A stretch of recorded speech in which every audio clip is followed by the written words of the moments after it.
tindahan. Tahimik ang lahat, may isang hotdog na hindi pa kinakagat. Si Jorel na Beck, nakatingin lang. Si Jared na Babs, parang may balak din naman. Sabay silang kumilos, sabay na pahinto. Parehong gusto, walang gustong magpatalo.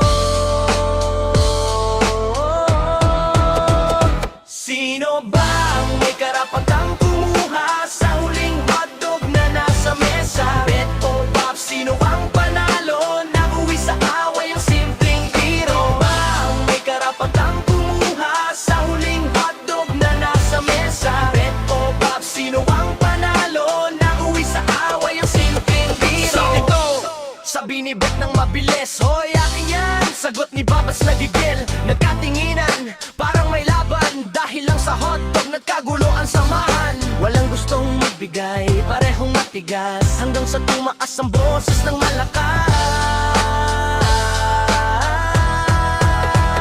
Sino ba ang may karapatang kumuha sa huling hotdog na nasa mesa? Bet o Babs, sino ang panalo? Nauwi sa away ang simpleng biro. Ba ang may karapatang kumuha sa huling hotdog na nasa mesa? Bet o Babs, sino ang panalo? Nauwi sa away ang simpleng biro. Biglang napansin, wala na sa plato. Nawala ang hotdog, parang bula ito. Sa gilid ng mesa may ngumitila. Si Jazz na tuloy tahimik lang pala kanina.